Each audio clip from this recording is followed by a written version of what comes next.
Hello everyone, how are you? Hope all is well. Hope you walk into this new month with peace, love, and highly favored and pure blessings to you and also your families. If today is your birthday, happy birthday.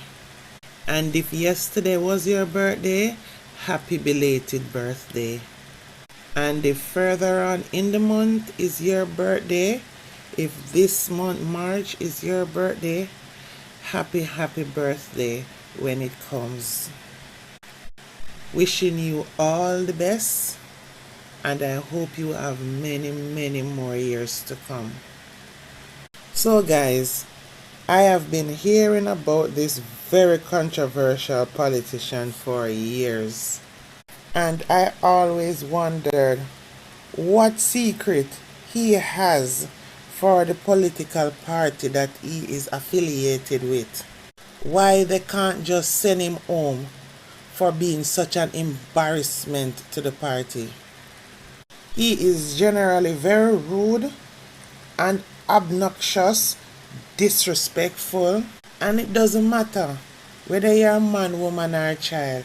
He is just outright rude, and it's not a good look when you're a minister representing a party. I've seen where various times he has totally disrespected authority, he and police officers' entanglement. It is a known fact that anyone that crosses his path better be prepared, notwithstanding that some serious allegations are out there that has been making its rounds on social media about his personal life that would make you cringe and could possibly collapse any weak-hearted person. His outbursts and utterances are generally shockers, whether it be in Parliament or in familiar settings or out there in the streets. It doesn't matter. He partials no one and no one is safe from him. He gives off this aura of I don't care and I don't give a crap who it is. I don't know if I can say it's a bad man attitude or a downright rude and dirty attitude. And no one in his party has ever really challenged him or tried to draw him up initial to change, because he has not changed over the years. So he does and say anything, anytime, anywhere. He is Everald Warmington. A name, when uttered, you know what time it is. Now, in one of his most recent utterances after a close call in the local government election, Everald Warmington made utterances about the fact that a PNP councillor had won over a JLP councillor, Dr. Waul, because of course he would have wanted his own JLP comrade to have retained the seat, where he said, I am the minister with responsibility for works, and no PNP councillor is going to spend my money. And he was going on so much, and he vowed to not let that happen to cheers of other Labourites in the constituency. So wait, Warmington, your money, sir? Your money? So is when taxpayers' money becomes your money. This is money that belongs to the community. Yeah? The unfortunate thing about that is that he's not the only one, or the only minister, I should say, that feels that way. It's just that him chat enough, and him ego is above his head. In other words, his ego is so taller than him. I think you need to go back and look at your job description, if you even had one, and realize that you are working for the people of Jamaica, and anyone assigned to a constituency is working for that constituency. You ain't doing nobody no favors around there. You need to have your job description drawn out on a white sheet and spread across inside of your office walls, written in red, so you realize that is what you're supposed to be doing and that you are really doing a job. Because you lot is of the idea and belief you're doing Jamaicans a favor by doing your jobs. How dare you believe Jamaican people tax-paying dollars are yours? And as I say, it's not only you alone think like that. Many of them think like that and suffer. Councillors that are in the area that might have won their seat, but because is this party in power, they don't support them and let them get anything done. You lot sure got it twisted. You have a very peculiar twisted mind to be even thinking like that. Just so you understand, you're a minister of a portfolio. All councillors, whether it be PNP or JLP, fall under you, and they must get equal rights to getting funds to look after their respective communities. Let all these councillors get a fair chance at doing their jobs for the people. That is why a lot of communities can't be better, because of thinking like these. The old gatekeepers are the ones, they are the ones that are holding down the communities. You know, the thinking behind that is this: if you're of a different party, if I can make you not able to do your job in the communities well, then you will not look so favorable when an election come next. But what you guys don't realize, wanna keep having Jamaican people down as dumb and dumber.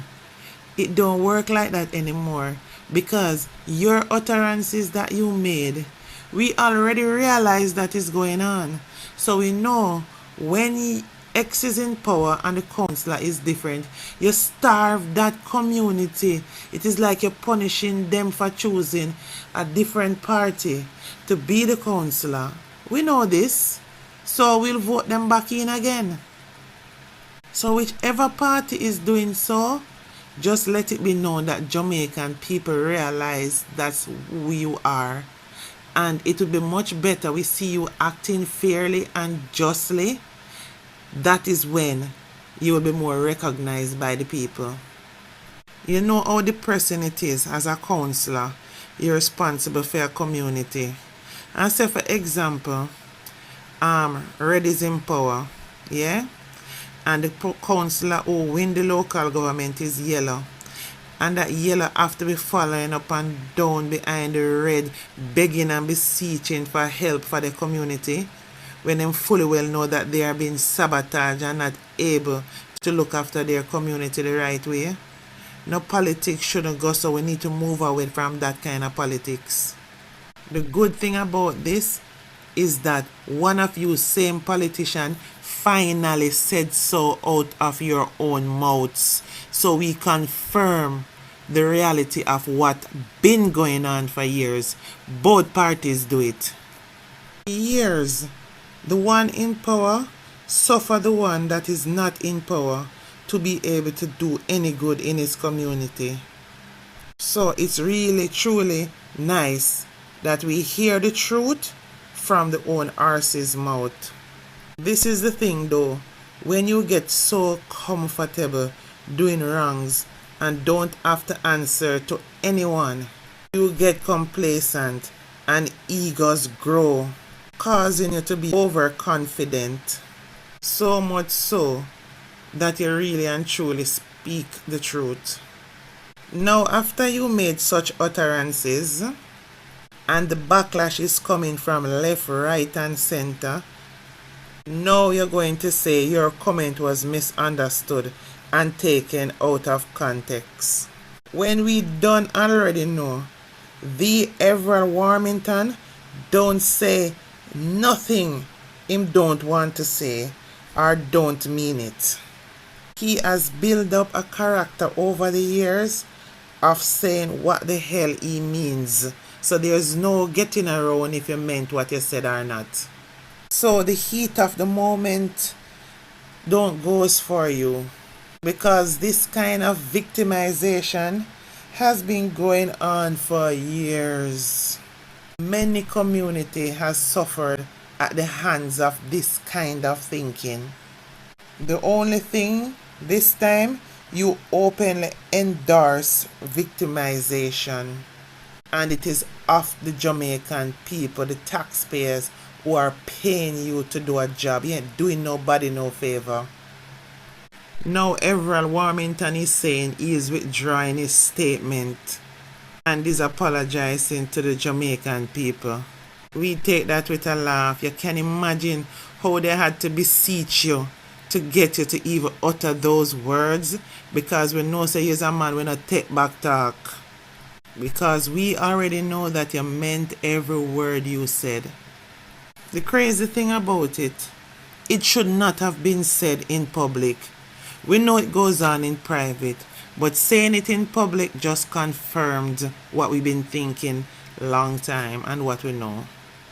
Warmington is a member of parliament for South Central St. Catherine, and he made the comment against PMP councillor in the Old Harbour South Division, Dr. Kurt Waul. The PMP has called for him to be fired from the cabinet because funds are allocated by the central government and directed in part to NPs. He should not be referring to taxpayers' money as his money. His job is only to help oversee the spending of the money in constituencies, no matter who is the councillor, and no matter how Warmington would like to spin the cat, because it looks bad, sounds bad, and the backlash he's getting. We already know Warmington don't mince words.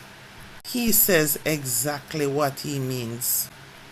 On March the 8th, 2011, International Women's Day, Warmington told CVM female anchor Curran Brown to go to hell before ending a live phone interview when asked his reason for staying in Parliament despite being a United States citizen, which made him ineligible to sit in the House. In August 2015, journalists covering the new JLP caucus that month, he verbally abused members of the press and pushed a young camera reporter from the Gleaner Company. Soon after, his excuse was he blamed the effects of the medications that he was taking and regretted his action. A week later, he still was dissing journalists and JLP supporters at a party at Belmont Road, party headquarters. In January 2016, he called MP Lisa Anna a Jezebel. In 2016, he called a soldier a ASSHOLE at a polling station in Old Harbour after being told he can't take a crowd of people into the polling station. He turned and told the soldier, "You have no authority to address me. You're a a-hole." You see, the man don't respect even authority. In 2018, Warmington became vile after reporter Sashana Small of Business Access TV called him to get comment on a strike on a road project. He responded, "Don't call me and ask me nonsense. Get off my phone," then hung up. In 2022, when contacted about an update on the space of work on a collapsed bridge in Troy's Trelawney, he responded, "Is that the only bridge in Jamaica that need fixing or replacement and repair? I don't need to give you no update at all, and hang up his phone. In 2022, he said Mark Golding will never become Prime Minister of Jamaica because of the color of his skin, he here being racist. And that's just putting it mildly. In 2023, he told councillors and caretakers that he don't tour with them as they are not recognized in the Constitution of Jamaica, totally belittling them to let them feel like a nobody. And he has many altercations with the police and soldiers where he's seen running them away from doing their lawful jobs. And this man is a minister sitting in the House of Parliament representing the people of Jamaica. You can imagine how it sounds as a minister of works, you making a statement publicly to cheers after a local government election saying, I am the Minister of Works, I am the Member of Parliament, no PNP councillor going to spend my money. But you said the same losing JLP councillor instead is going to get every penny, even though he had lost his seat to the PNP. Yes, he continued by saying though Lloyd Grant loses his seat as councillor, he will still be spending every dime. You can't go lower than this as a minister. You can't be trusted as a minister. It's time for you to go. However, later the Prime Minister Andrew Holiness held a press conference and said he met with Everald Warmington today, and at the end of the meeting he received Warmington resignation. However, allegations are that it never went down so smoothly, as they had to beg and beseech him to concede to resign. And allegations are that at the meeting he had with the Prime Minister, Warmington never took the idea of resignation well and threw a fit and a few threats at the Prime Minister, warning him to be careful and refer to all that he knows about the Prime Minister, and if people know, they would take back their votes. So now, can you imagine, swords are drawn where he is concerned. As you know, as General, Warmington is always wrong and strong, and chances are he may not totally be out of the party, but might have been assigned other duties. He should come straight out of the party. Time up, man. He may just be out of the minister's portfolio because they all have their somatic styles. To still have these kind of people hanging around, as they would generally find some kind of position and slot them in. Hopefully he's totally gone, because Warmington has been a lot. Take time and let go the old gatekeepers. Them still holding on to the old ways, and that is mashing up the country. These kind of old gatekeepers is of the attitude like when they do their jobs in a community, they're doing the community a favor, losing sight of you doing a job. And if they take out $1 and they spent it in a community, they know exactly how to get it back. They take it from funds allotted to them. We no fool around here. They need to pay keen attention that they are employed by the community that they are serving in. They should be of the mindset that, okay, I'm in this community.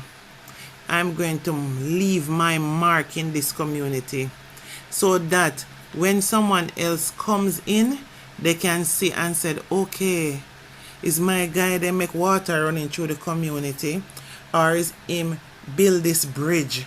So now when I come in, I am going to do this now to further add value to the community. You guys just solemnly need to know that when you're working in government and in politics, Even though you're serving the people, you are getting paid for it. You understand?